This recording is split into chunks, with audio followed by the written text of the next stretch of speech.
Hey, what's going on, Divine Feminine Squad? I hope you guys are doing wonderful tonight.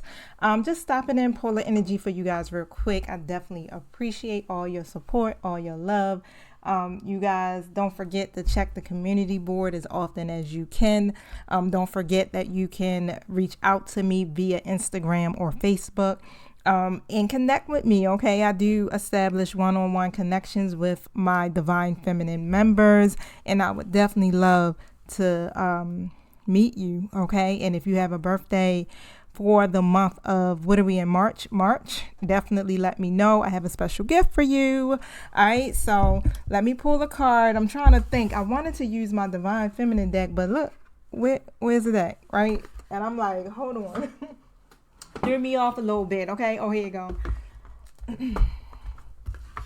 What is the message for my Divine Feminine? So just know, y'all, I let the video sit here in the members group for a few days before I open them back up publicly, okay? So definitely, if you don't have your notifications on for the videos, I do suggest that you do turn them on, because I do post the videos here on a weekly basis, okay? What I got is the Prophetess of True Power. All right, and this card says, I call my power back from all times and all places. I am my own, okay? Now, let me read that to you. I've been speaking about this pretty much all week, especially for my Virgos. So if you are part of my Virgo collective, check out my messages on YouTube. I also started another channel called Virgo, the Be More Goddess. Okay, so let's see.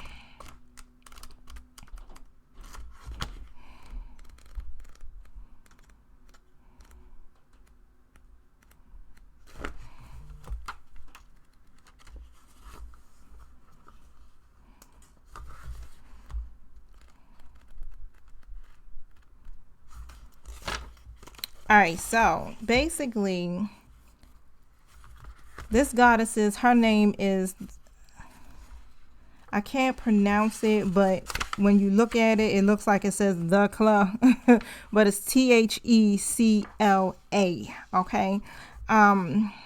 She represents the ability to call your power back to you. And what else about her?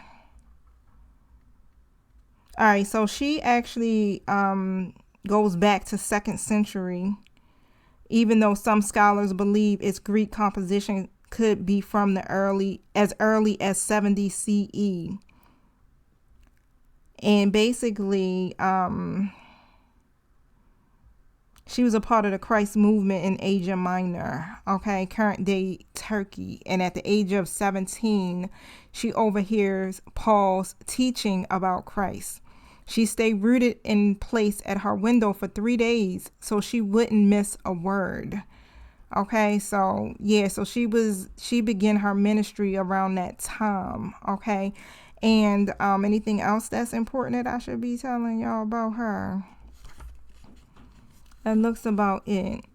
But that's just basically what she did. Paul had told her to go and teach the word of God, and it's recorded in the Acts of Paul. And that I can't pronounce that for some odd reason. I want to look it up and see what the breakdown is. Let me try to look it up and on the internet and see how it breaks the word down. It's in the Bible.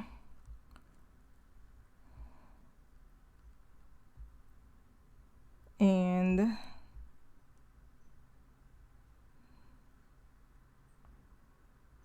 yeah, I don't really have the breakdown. You know how usually it'd be like, it break it down so you can be able to pronunciate it. And I don't see it, anything like that. Okay. That's the Virgo and me, y'all, that really want to be able to say this. All right, so However, okay, so her ministry proves the existence of female authority in the early Christian church. And what I actually really like about that, right? Because when you think about religion, it is always based off a masculine's perspective. They take out the feminine perspective of religion, and that's what makes it so unbalanced, y'all. But, back then they did actually have feminine energies in power and authority. And, they completely negated, even down when you think about Mary Magdalene. Okay, it's like, okay, why didn't you include her? She was also a part of the Christ movement, right? I guess the same way that they pegged Jesus as a Christian, but he really wasn't, right? He was just having his movement here, teaching about love and things like that. But however, her story really just echoes from the ancient world into this modern world. So it's like we can still take the same principles from then and use them now. It says, your life is up to you. Yes, there is power of prayer, of faith, of asking for all possible spiritual support, but there's also divine will within each of us. It's will that's aligned with the soul's purpose. We remember what true power is when we divest all outside authority of the power we had been given. Power is calling back all the control we give to others to dedicate ourselves, our potential life partners, our family members, our culture, even our ego's idea of who we should be. She reminds us that we do not need permission to be who we are. We can cut our hair short and baptize ourselves. We are not bound by anything except the dictates of our own soul. Her mudra is one of awe and wonder. So we have all the power right now within us to take our life into our own hands.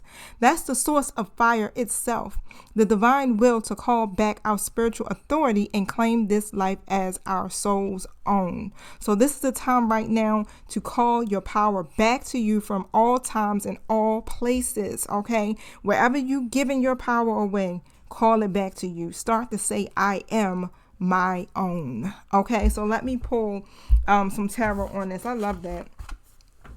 That was definitely powerful. Let me see something. Tell me about this.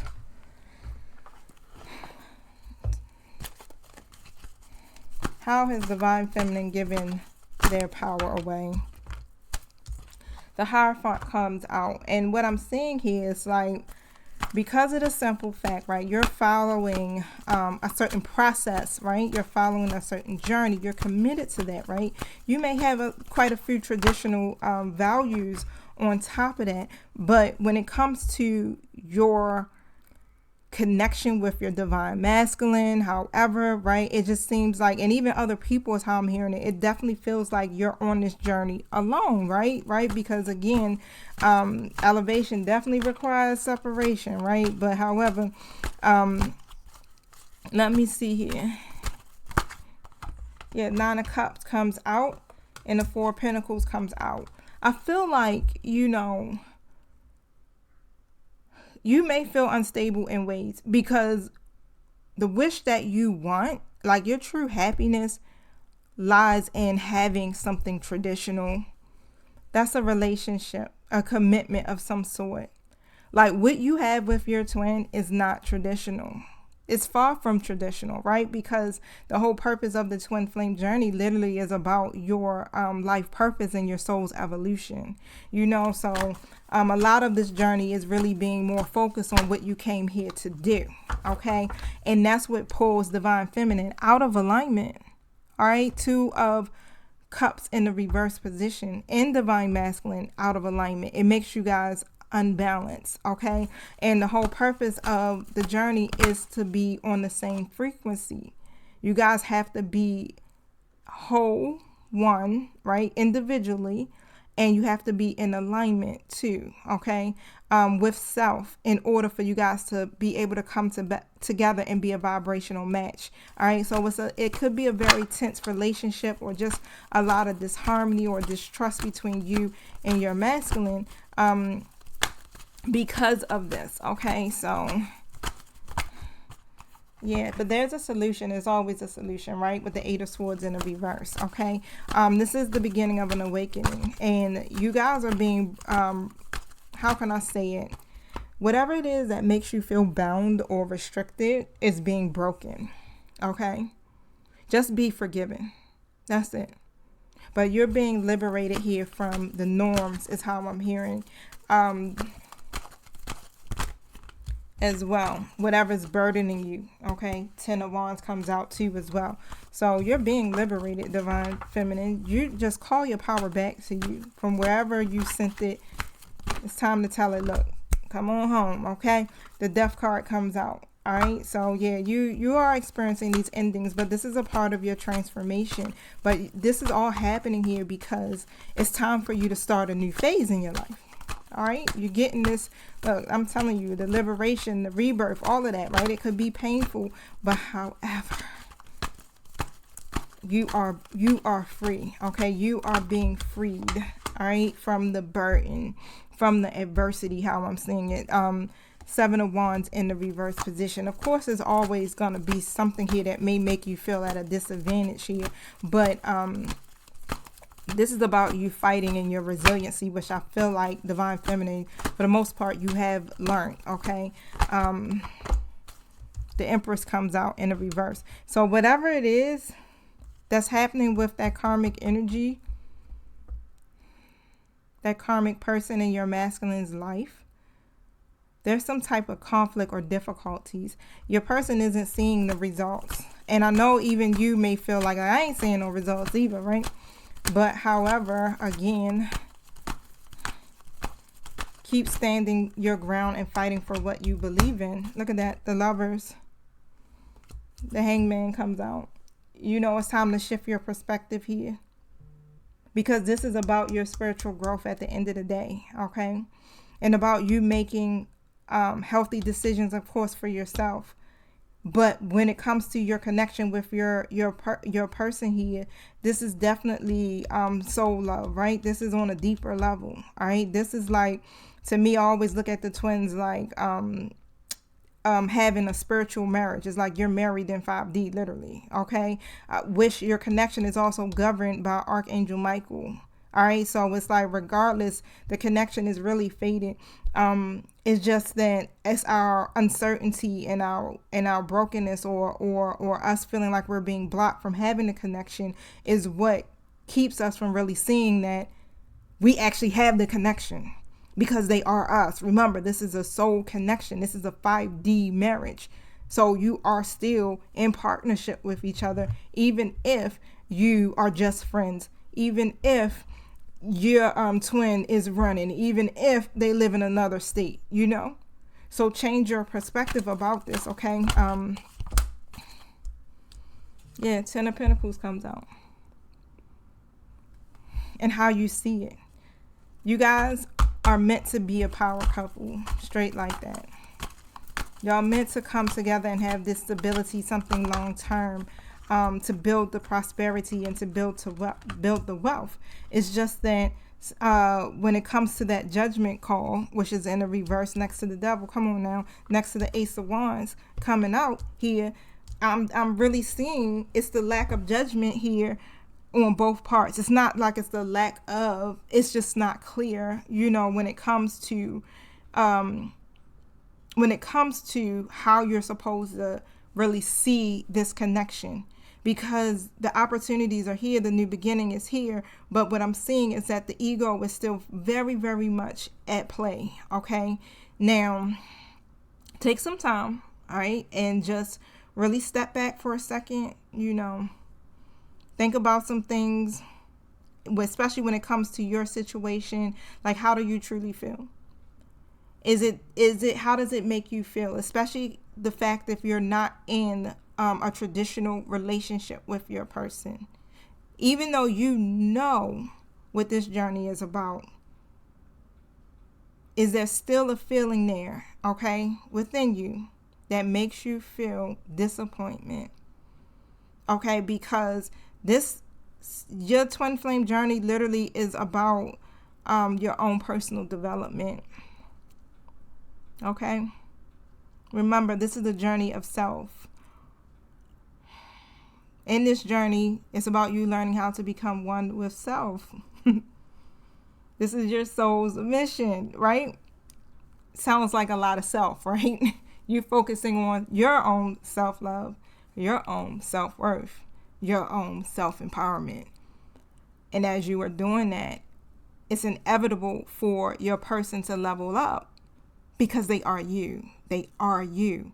And once you start to take out of your mind that there's separation between you two, then, you know, you guys will be able to come together as one because you're already one. There's no separating the two. It's nothing. Time or space cannot get in between the two of you because you are one. So start to see this as just that. They're not, their physical body may be in another state or mentally somewhere else, right? But spiritually, y'all stuck together like glue, boos. Okay, so think about that. That's your homework. All right, so start to ask yourself, you know, write it down, journal it, put it in your phone. However, where do you need to call your power back from? All right, y'all, I love you. Peace.